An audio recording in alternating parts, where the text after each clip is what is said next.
at sa misyong ibinibigay niya sa atin ang sarili natin.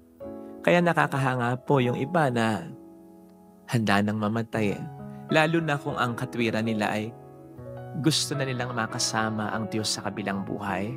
At dahil sa palagay nila ay nagawa na naman nila yung mga ipinapagawa ng Diyos sa kanila. Nakakahanga po yung mga taong ganito kasi wala naman po ito sa edad eh. Kasi may mga taong sobrang tanda na pero hindi pa rin handang mamatay at marami pa rin gustong gawin sa buhay. Samantalang may mga bata, makakilala ako.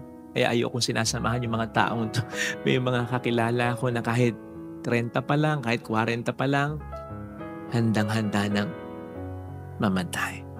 Kaya wala sa edad eh, nasa malalim na relasyon sa Panginoon na nakikita sa lahat ng sitwasyon, anuman ang pagkakataon. Simply put, katulad ni Saint Therese na inaalala natin ngayon, kahit batang-bata pa, handang-handa na mamatay nung siya'y nabubuhay pa.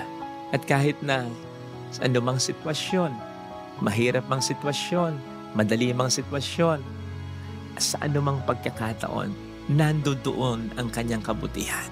Mabuting tao siya kahit saan, kahit kailan, at kahit sino ang makaharap niya. Yun lang naman ang pagkakaroon ng malalim na relasyon sa Panginoon. At yun lang din naman basically ang ating misyon.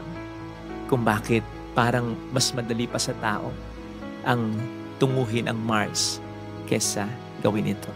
Kaya sana pag-isipan po natin itong mabuti. Pwedeng hindi natin pangarapin ang pumunta sa Mars. Pero hindi po pwedeng hindi natin pangarapin ang makasama ang Panginoon sa buhay natin.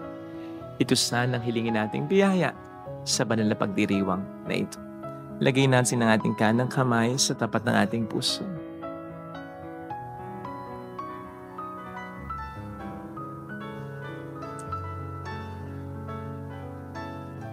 Awitin natin. Alam kong may magagawa ang Diyos.